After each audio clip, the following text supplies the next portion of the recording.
Hello student, Chavda sir lecture के YouTube channel में आपका स्वागत है।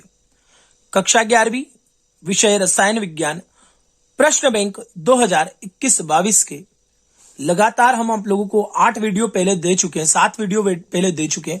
ये 8वां वीडियो है। इसमें हम अध्याय 6 लेके आए हैं। आपको 1, 2, 3, 4, 5 और 9 और 13 के हमने पहले प्रश्न उत्तर अवेलेबल करा दिए हैं। आज हम अध्याय 6 लेकर आए हैं इस वीडियो में। अगर आपने अभी तक भी चैनल को सब्सक्राइब नहीं किया है तो चैनल को सब्सक्राइब कर लीजिए, बेल आइकन को क्लिक कर लीजिए, जिससे आने वाले वीडियो की नोटिफिकेशन आप लोगों तक आसानी से मिल जाए। तो आइए शुरुआत करते हैं अध्याय 6 की। इसी में हम उसके ऑब्जेक्टिव भी देखेंगे और प्रश्न उत्तर भी देखेंगे। तो शुरुआत करें अध्याय 6 रासायनिक उष्मागतिकी। तो रासायनिक उष्मागतिकी अध्याय 6 और पहला ऑब्जेक्टिव है प्रबल अम्ल प्रबल क्षार उदासीनीकरण की क्रिया 57.0 किलो जूल है। तो 0.5 मोल HNO3 विलयन को 0.20 मोल NaOH में डाले जाने पर कितनी ऊष्मा निकलेगी? तो उसका आंसर आएगा 11.40 किलो जूल निकलेगी। देखिए, वैसे उदासीनीकरण की जो ऊष्मा होती है वो फिक्स होती है, सभी पे 57.0 ही होता है उसका मान। इसको सॉल्व करेंगे तो आंसर आएगा 11.40। निम्नलिखित में किस एंथैल्पी का मान सदैव ऋणात्मक होगा? तो दहन की एंथैल्पी का मान सदैव ऋणात्मक होगा। प्रबल अम्ल प्रबल क्षार उदासीनीकरण की ऊष्मा का मान कितना होता है?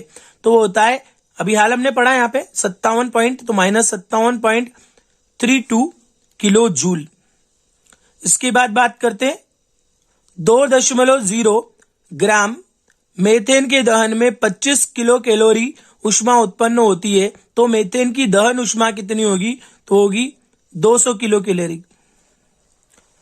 आगे देखते हैं, 5वां है अभिक्रिया C+2S = CS2 में ऊर्जा परिवर्तन कहलाता है। तो कहलाता है संभवन ऊष्मा। एंथैल्पी H, दाब P, आयतन V, आंतरिक ऊर्जा U में संबंध होता है। तो होता है H = U + PV। एंथैल्पी का जो समीकरण होता है वो यही होता है। स्वतः परिवर्ती प्रक्रम में तंत्र में होता है तो मुक्त ऊर्जा के मान में कमी होती है। और आगे देखते हैं, अगला मान दिया है रुद्रोष्ण प्रक्रम के लिए निम्न में से कौन सा कथन सत्य है? तो इसका कथन है dQ = 0।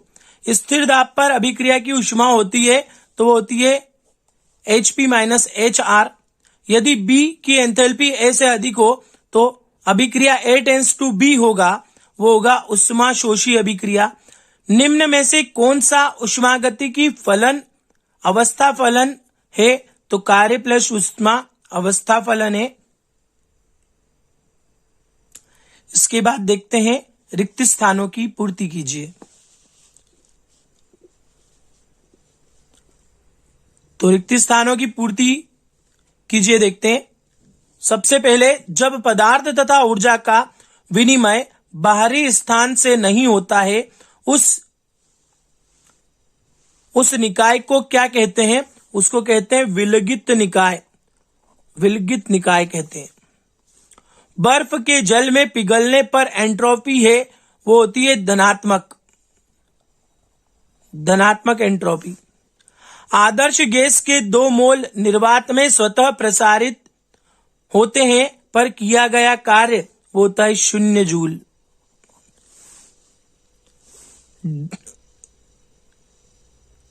QP = QV प्लस ये होता है ΔNRT। स्थिर दाब पर मोलर ऊष्माधारिता का मान स्थिर ताप पर मोलर ऊष्माधारिता से सदैव अधिक होता है। पदार्थ के 1 मोल का मानक अवस्था पर अपने अवयवी तत्वों से बनने पर होने वाला परिवर्तन कहलाता है, वो कहलाता है मानक संभवन ऊष्मा। संभवन ऊष्मा। एंट्रोपी की इकाई है joule, kilo inverse, mole inverse.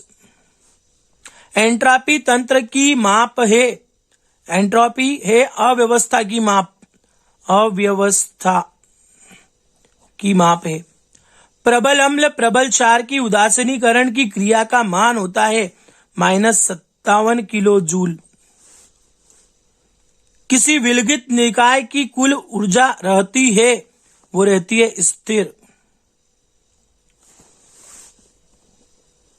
इसके बाद है किसी पदार्थ की आंतरिक ऊर्जा दाब व आयतन का गुणनफल का योग क्या कहलाता है, वो कहलाता है एंथैल्पी।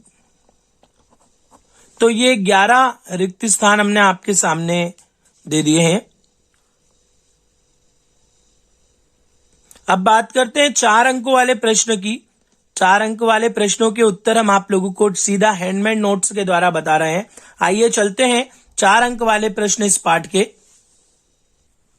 तो शुरुआत करते हैं इसके पहले प्रश्न की। पहला प्रश्न दिया है CO, CO2, NO2, N2O4 की विचरण एंथैल्पी इस टाइप से दे रखी है। तब इस अभिक्रिया के लिए डेल एच का मान ज्ञात कीजिए। देखो, कोई भी अभिक्रिया का अगर डेल एच निकालना है और अभिक्रिया दे रखी है तो सीधी सी बात है, उत्पाद में से अभिकारक को घटा दो। ये उत्पाद होता है, इस अभिकारक को उधर ले जाओ और इन दोनों को उधर ले जाने के बाद इनके जो चारों के मान थे, NO2 का मान था 81, CO2 का मान था 393 माइनस में, N2O4 का मान था आपका 9.7 और CO का मान है 110। तो ये चारों मान यहां पे रख दिए। जितने का मल्टीप्लाई है मल्टीप्लाई कर देंगे यहां पे भी और यहां भी, और जोड़ घटाव करके आपका फाइनल आंसर आ जाएगा। तो बहुत शानदार सवाल। अध्याय 6 सवाल नंबर पहला 11वीं रसायन। और अगर आपने अभी भी चैनल को सब्सक्राइब नहीं किया है तो चैनल को सब्सक्राइब कर लीजिए। और फिजिक्स के वीडियो भी आप लोग हमारे यूट्यूब चैनल पर देखें। हमने फिजिक्स के वीडियो यूट्यूब चैनल पर डालना शुरू कर दिए हैं। कुछ ही दिन में हम बायोलॉजी के वीडियो भी डालना शुरू करने वाले हैं। तो आप लोग चैनल को सब्सक्राइब जरूर कर लें। और विशेष रूप से आप लोगों से निवेदन है, आप अपने जितने भी दोस्त हैं, चाहे वो 9वीं में हो, 10वीं में हो, 11वीं में हो, 12वीं में हो, किसी भी कक्षा में हो, उनको हमारे चैनल के बारे में जरूर बताएं। आपके पास बहुत सारे सोशल मीडिया प्लेटफॉर्म होते हैं, आप किसी भी माध्यम से हमारे यूट्यूब चैनल को दोस्तों तक पहुंचा सकते हैं, चाहे वो फेसबुक के माध्यम से, व्हाट्सएप के माध्यम से, इंस्टाग्राम के माध्यम से, अलग अलग माध्यम से भी आप हमारे यूट्यूब चैनल को दोस्तों तक पहुंचा सकते हैं। आइए आगे देखते हैं प्रश्न नंबर दूसरा। निम्नलिखित आंकड़ों से CH3O2OH की मानक विचलन एंथैल्पी ज्ञात करो। और ये 3 मान उनने पहले से रेडीमेड दे रखे हैं कि इसका मान ये होता है 726, C+O2 का मान, CO2 का मान होता है -393 और H2 + हाफ O2 मतलब H2O का मान होता है -286 किलो जूल। इन तीनों मानों का इस्तेमाल करके हमको क्या करना है, CH3OH का मान निकालना है। सबसे पहले हमने क्या करा, हमने मान ली ये इक्वेशन 1 मान ली, इक्वेशन 2 मान ली और ये इक्वेशन 3 मान ली। हमने समीकरण 2 और 3 को, समीकरण 2 और 3 को हमने जोड़ दिया है। समीकरण 2 और 3 को समीकरण 3 में 2 का गुणा करके जोड़ दिया। मतलब समीकरण 3 में अगर 2 का गुणा कर दें और समीकरण में जोड़ देते हैं तो समीकरण देखना है, यहां पे ये C 2 का गुणा करा तो 2H2, ये O2 और यहां पे 2 का गुणा करा तो 2 से 2 कट गया, दिए बचा O2 कितने हो गए, 2O2 हो जाएंगे। तो ये हमारे यहाँ पे तो हमने सामान्य इक्वेशन लिखी उसकी पहले कि उत्तर ये लेके आना है हमको, हमने ये पहले लिख ली है साधारण इक्वेशन। उसके बाद हमने समीकरण 2 में समीकरण 3 के अंदर 2 का गुणा करके जोड़ दी, तो यहाँ पे जोड़ी तो ये आ गया 2O2। और इधर RHS में भी ऐसा करा तो CO2 + 2 का गुणा करा और H2O लिख दिया। ऐसे ही इनकी जो एंथैल्पी थी उसमें भी अपन ने क्या करा कि एंथैल्पी लिखी और 2 का गुणा करा, पीछे वाली एंथैल्पी लिखी, जोड़ दिया। अब वापस हमारी जो समीकरण 4 प्राप्त हुई, ये हो गई समीकरण नंबर 4। समीकरण 4 और 1 के देखो RHS बराबर है, और किसी समीकरण के अगर RHS बराबर हो तो LHS भी क्या होंगे, बराबर होंगे। अब LHS बराबर होंगे तो ये वाला मान इस वाले मान के बराबर हो गया, पर शर्त है कि ये वाला मान जब उस वाले मान के बराबर हुआ, कौन सा, इसका LHS और इसका LHS बराबर हुआ, तो ये जब RHS में आएगा तो ये माइनस की जगह काय की हो जाएगी, मान 726 प्लस का हो जाएगा। तो इसको RHS में पहुंचाया तो इसका 726 मान काय में हो गया, प्लस में हो गया। इस 726 को इस 965 में से घटाया तो कितने बचे, 229 किलो जूल मोल इनवर्स इसका उत्तर आ गया।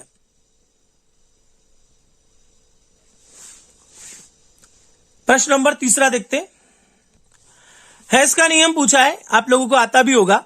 यदि कोई रासायनिक परिवर्तन एक या अनेक विधि में हो या एक से अधिक विधि से एक या अनेक पदों में संपूर्ण हो तो परिवर्तन में उत्पन्न या अवशोषित ऊष्मा की मात्रा समान होती है, चाहे वह परिवर्तन किसी भी विधि से और कितने ही पदों में किया जाए। तब हम मानते हैं हमने ऑक्सीजन और कार्बन डाइऑक्साइड से CO2 बनाया, ऑक्सीजन और कार्बन से CO2 बनाया, तो एक पद विधि ये हुई। अनेक पद विधि में उसको 2 बार लिया, C plus half O2 equal to CO, और फिर CO को हाफ O2 से लिया तो CO2 बनेगा। ये हो जाएगी आपकी अनेक पद विधि, उसमें भी उतना ही मान आता है एंथैल्पी का। अगला प्रश्न है कि प्रबल अम्ल व प्रबल क्षार की उदासीनीकरण की ऊष्मा का मान सदैव -13.7 किलो कैलोरी होता है, क्यों? देखो अभी मैंने बताया भी था आपको 57 वाला एक मान वो होता है और एक मान ये होता है, दोनों फिक्स है। याद रखना प्रबल अम्ल हम कोई सा भी ले सकते हैं, हमने NaOH लिया। प्रबल क्षार हमने लिया हाइड्रोक्लोरिक अम्ल। जब इन दोनों को मिलाते हैं, अभिक्रिया करते हैं तो लवण बनता है और पानी बनता है। जब भी प्रबल अम्ल और प्रबल क्षार की उदासीनीकरण की क्रिया में सदैव लवण और जल बनता है, और लवण और जल बनता है इसलिए ऊष्मा क्या रहती है, इसकी स्थिर रहती है, इसलिए इसका मान हमेशा यही रहता है। ठीक है। अगला प्रश्न नंबर 5, एंट्रोपी क्या है? एंट्रोपी आप लोगों को पता ही होगा। एंट्रोपी किसी तंत्र की अनिश्चितता की माप होती है या अनियमितता की माप होती है। किसी तंत्र की अनियमितता की माप को एंट्रोपी कहते हैं, इसे डेल एस से प्रदर्शित करते हैं।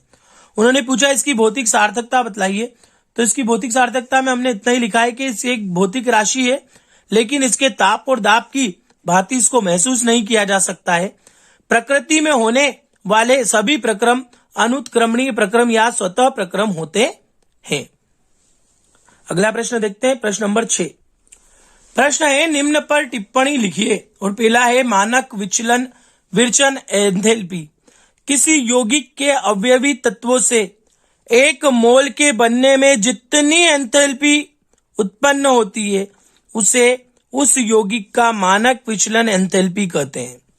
आबंध एंथैल्पी किसी गैसीय अणु में उपस्थित एक मोल बंध तोड़ने के लिए जितनी ऊष्मा की आवश्यकता होती है उसे औसत आबंध एंथैल्पी या औसत आबंध एंथैल्पी कहते हैं। अभिक्रिया की मानक एंथैल्पी जब किसी रासायनिक अभिक्रिया में अभिकारक उत्पाद में बदलते हैं, जबकि अभिकारक और उत्पाद दोनों ही अपनी मानक अवस्थाओं में हैं, तब एंथैल्पी में जो परिवर्तन होता है उसे अभिक्रिया की मानक एंथैल्पी कहते हैं। इसके बाद है पथ फलन। किसी तंत्र के वे गुण जो तंत्र की प्रारंभिक तथा अंतिम अवस्था पर निर्भर करते हैं तथा तंत्र, तो वो क्या कहलाते हैं? प्रारंभिक और अंतिम अवस्था पर निर्भर करेंगे तो क्या कहलाते हैं? अवस्था फलन कहलाते हैं। उदाहरण आंतरिक ऊर्जा, एंट्रोपी आदि। और पथ फलन तंत्र के वे गुण जो पथ पर निर्भर करते हैं, जिस पथ से तंत्र प्रारंभिक से अंतिम अवस्था में आया है, तो क्या कहलाते हैं? पथ फलन कहलाते हैं। क्या कहलाते हैं? पथ फलन कहलाते हैं। ऊष्मा कार्य आदि। प्रश्न नंबर 7 देखते हैं। एंथैल्पी का व्यंजक सिद्ध करना था। Del H equals to del V plus NRT या डेल NRT भी बोल सकते हैं। तब हमने एंथैल्पी का संबंध लिया H बराबर U प्लस PV और प्रारंभिक अवस्था लिख दी। प्रारंभिक अवस्था में H1 equals to U1 plus PV1 और अंतिम अवस्था में H2 equals to U2 plus PV2। समीकरण 1 व 2 को घटाने पर घटाएंगे, 2 में से 1 को घटा रहा है तो H2 minus H1, U2 minus U1 और PV2 माइनस PV1, तो यहां हो जाएगा डेल H। ये होता है परिवर्तन डेल U और ये परिवर्तन P कॉमन निकल के डेल V। चूंकि हम जानते हैं PV इक्वल्स टू NRT होता है, P del V equals to होता है डेल NRT, तो यहां पे रखा जाएगा डेल NRT और आपका फाइनल व्यंजक आ जाएगा ये वाला।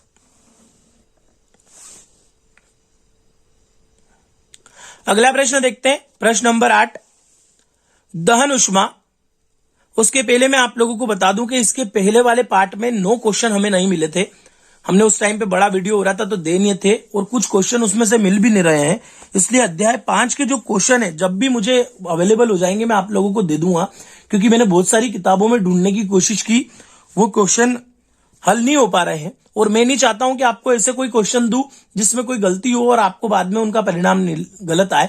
इसलिए हम आपको सही उत्तर अवेलेबल करा रहे हैं। आप लोग Chavda sir lecture YouTube channel के माध्यम से इस वीडियो को देख पा रहे हैं। अगर आपने चैनल को सब्सक्राइब नहीं किया है तो चैनल को सब्सक्राइब अवश्य कर लें, बेल आइकॉन पर क्लिक कर लें, जिससे आने वाले जितने भी वीडियो हैं, और फिजिक्स के वीडियो हमने डालना शुरू करे हैं, केमिस्ट्री के भी आपने बाकी वीडियो नहीं देखे हैं तो देखिए, बहुत शानदार व्यू है उनपे, बहुत अच्छे बच्चों ने रिस्पॉन्स भी दिया है और मुझे अच्छा लगा आप लोगों का ये रिस्पॉन्स। अगर आप लोग पुराने हमारे व्यूअर हैं तो वो आप ज्यादा से ज्यादा दूसरे दोस्तों को भी शेयर करें, और आप नए हैं तो चैनल को सब्सक्राइब जरूर करें। आगे बढ़ते हैं। दहन ऊष्मा निश्चित ताप पर स्थिर दाब पर, निश्चित ताप व स्थिर दाब पर किसी पदार्थ के 1 मोल का पूर्ण रूप से ऑक्सीकरण होने पर उत्सर्जित ऊष्मा को उस पदार्थ की दहन ऊष्मा या एंथैल्पी कहते हैं। इसके बाद है उदासीनीकरण की ऊष्मा। निश्चित ताप पर तनु विलयन में 1 ग्राम तुल्यांक अम्ल की 1 ग्राम तुल्यांक क्षारक से उपस्थित परस्पर अभिक्रिया जो एंथैल्पी परिवर्तन होती है उदासीनीकरण की ऊष्मा कहलाती है। और हमने वही वाली इक्वेशन दी है जो पहले दी थी कि एक प्रबल अम्ल प्रबल क्षार मिलकर एक लवण और जल बनाएंगे। ठीक है, तो ये हो गया हमारा प्रश्न नंबर 8 के भी दोनों टॉपिक। यही हम वीडियो को समाप्त कर रहे हैं। अगले अध्याय का इंतजार कीजिए। तब तक के लिए धन्यवाद।